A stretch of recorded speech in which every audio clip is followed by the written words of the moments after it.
Kisah perjuangan Bilal bin Rabah radhiyallahu anhu. Namanya adalah Bilal bin Rabah, muadzin Rasulullah sallallahu alaihi wasallam. Memiliki kisah menarik tentang sebuah perjuangan mempertahankan akidah. Sebuah kisah yang tidak akan pernah membosankan. Walaupun terus diulang-ulang sepanjang zaman, kekuatan alurnya akan membuat setiap orang tetap penasaran untuk mendengarnya. Bilal lahir di daerah As-Sarah sekitar 43 tahun sebelum hijrah. Ayahnya bernama Rabah, sedangkan ibunya bernama Hamamah, seorang budak wanita berkulit hitam yang tinggal di Mekah. Karena ibunya itu, sebagian orang memanggil Bilal dengan sebutan Ibnu Sauda, putra wanita hitam.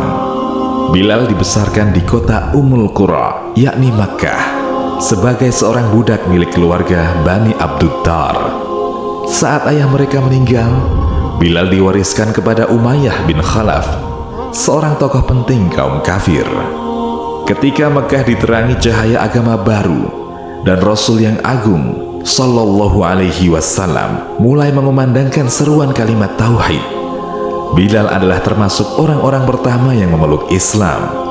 Saat Bilal masuk Islam, di bumi ini hanya ada beberapa orang yang telah mendahuluinya memeluk agama baru itu, seperti Ummul Mukminin Khadijah binti Khuwailid, Abu Bakar As-Siddiq, Ali bin Abi Thalib, Ammar bin Yasir bersama ibunya, Sumayyah, Suhaib Ar-Rumi, dan Al-Miqdad bin Al-Aswad.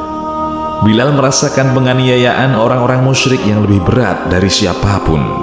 Berbagai macam kekerasan, siksaan, dan kekejaman mendera tubuhnya. Namun ia sebagaimana kaum muslimin yang lemah lainnya, tetap sabar menghadapi ujian di jalan Allah itu dengan kesabaran yang jarang sanggup ditunjukkan oleh siapapun. Orang-orang Islam seperti Abu Bakar dan Ali bin Abi Thalib masih memiliki keluarga dan suku yang membela mereka.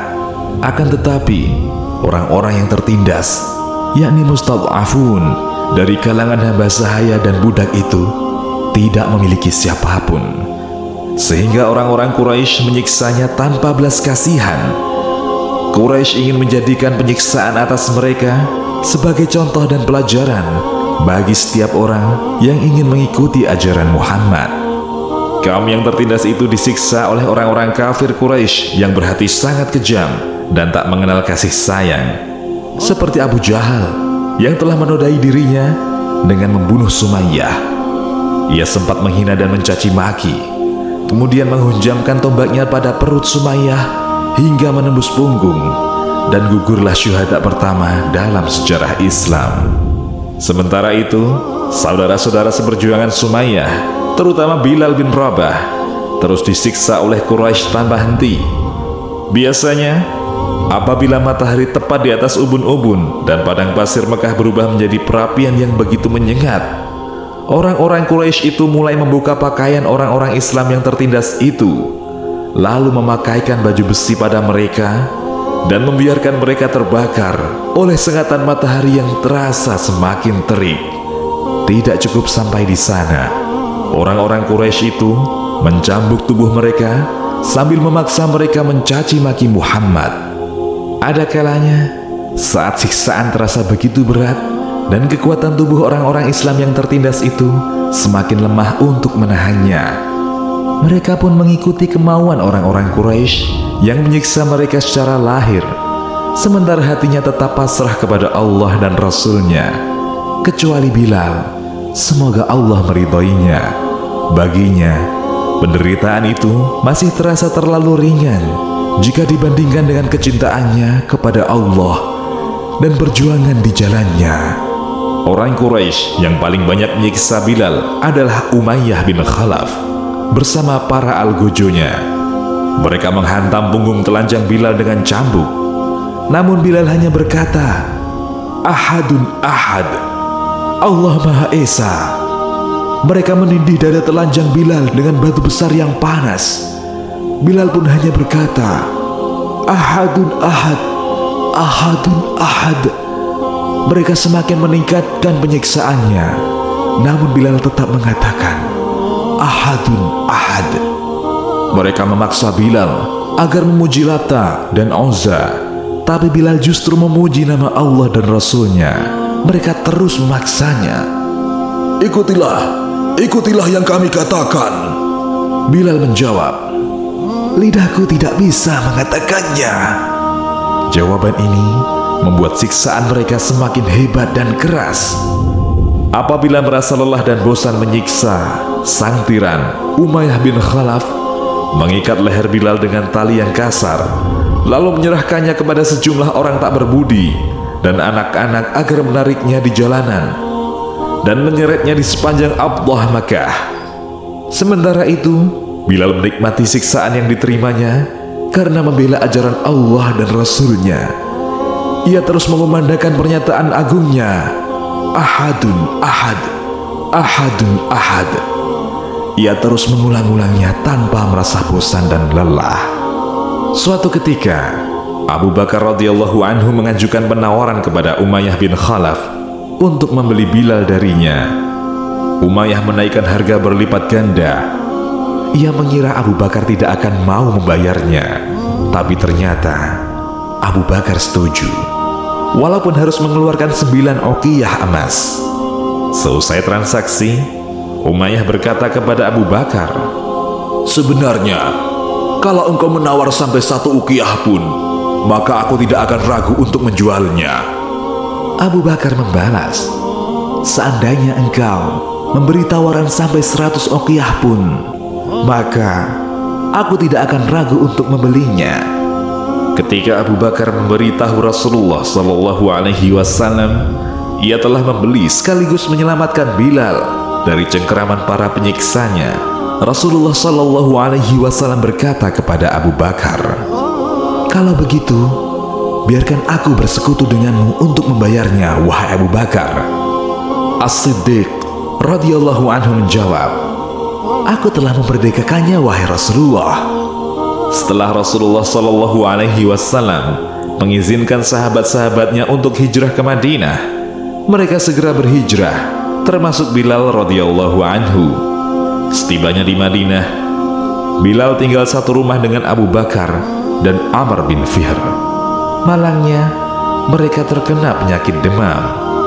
Apabila demamnya agak reda, Bilal melantunkan gurindam kerinduan dengan suaranya yang jernih.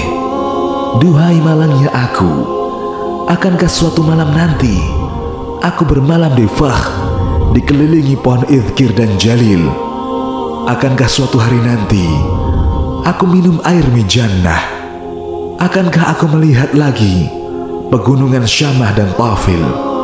Tidak perlu heran mengapa Bilal begitu mendambakan Mekah dan perkampungannya, merindukan lembah dan pegunungannya, karena di sanalah ia merasakan nikmatnya iman.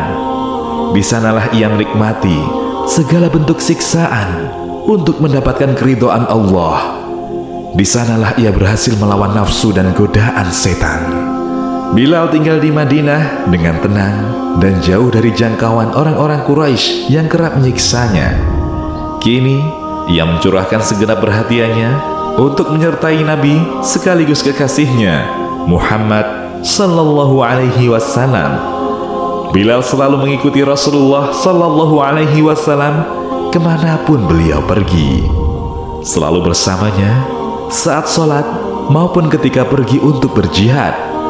Kebersamaannya dengan Rasulullah Sallallahu Alaihi Wasallam ibarat bayangan yang tidak pernah lepas dari pemiliknya.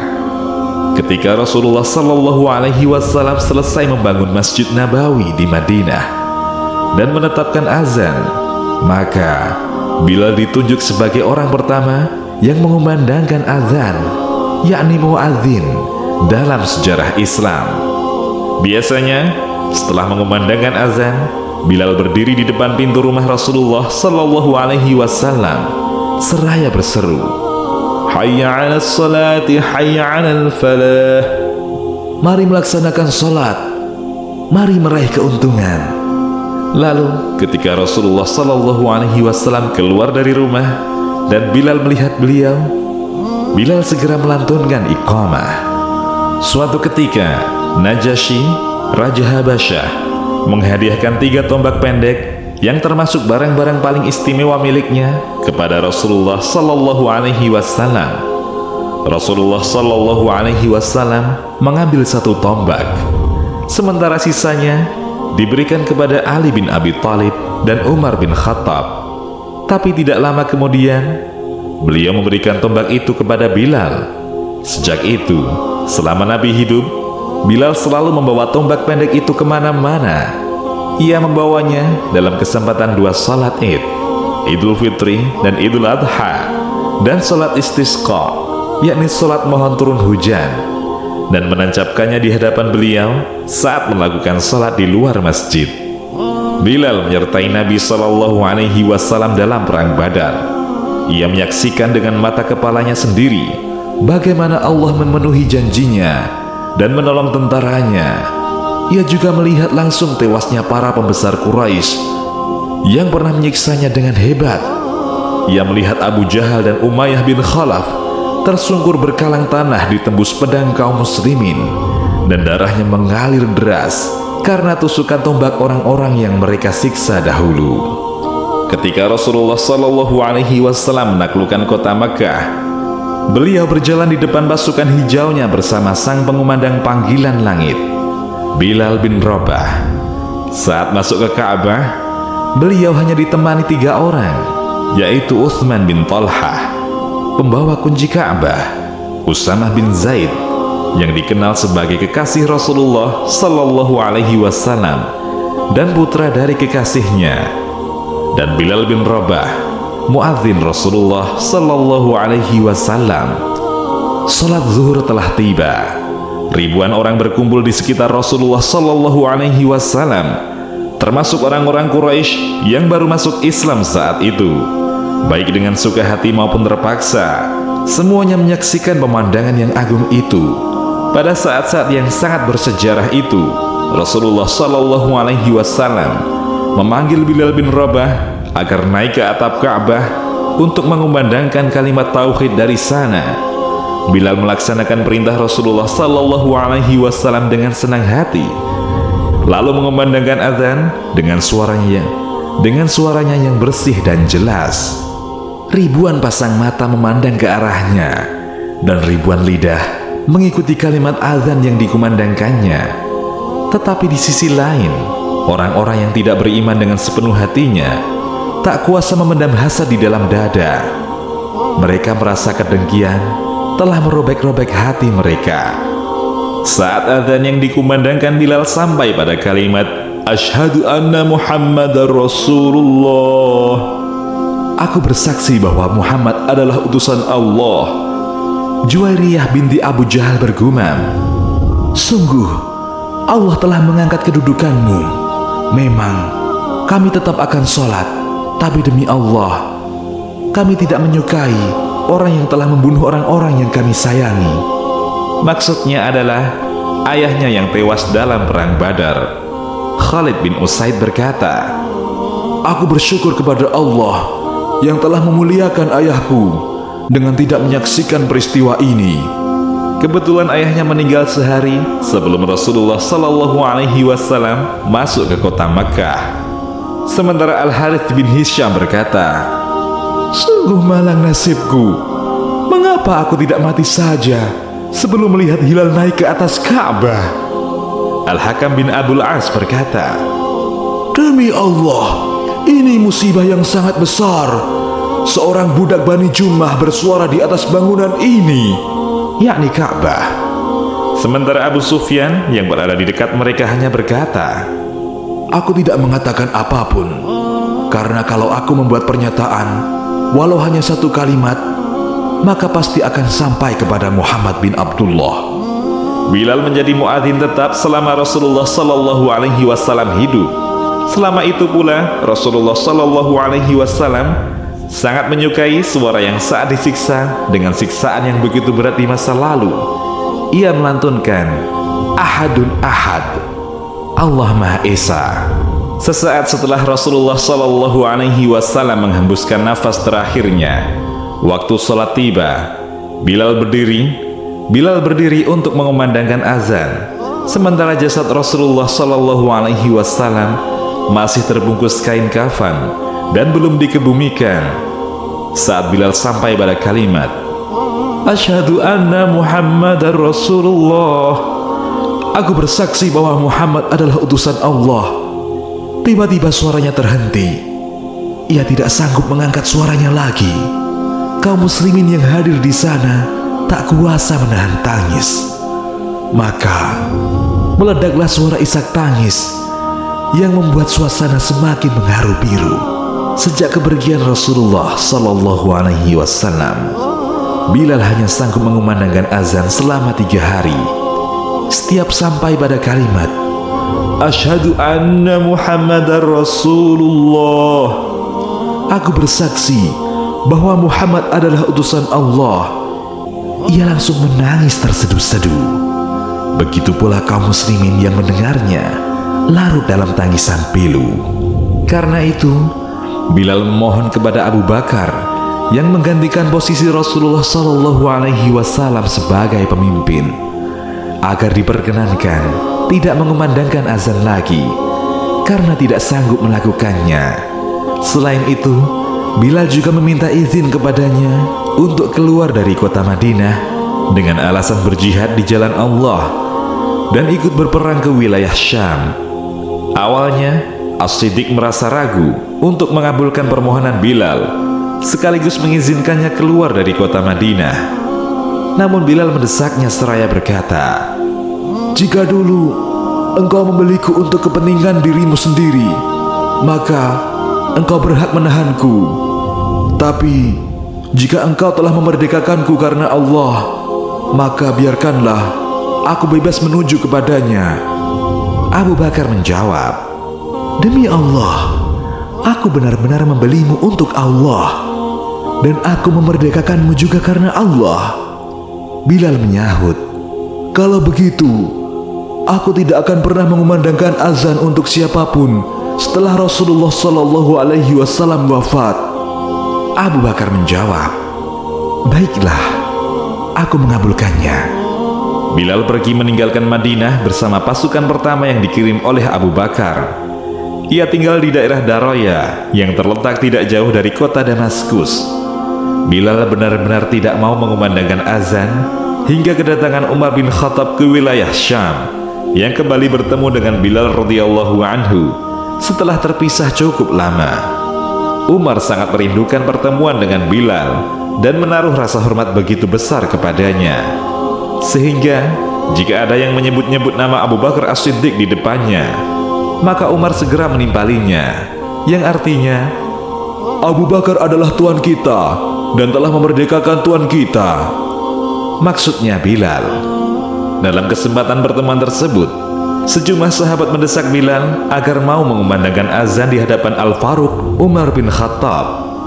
Ketika suara Bilal yang nyaring itu kembali terdengar mengumandangkan azan, Umar tidak sanggup menahan tangisnya, maka ia pun menangis terseduh-seduh, yang kemudian diikuti oleh seluruh sahabat yang hadir, hingga janggut mereka basah dengan air mata.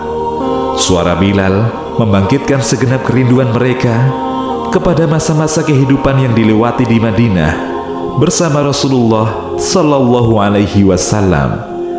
Bilal, pengumandang seruan langit itu, tetap tinggal di Damaskus hingga wafat.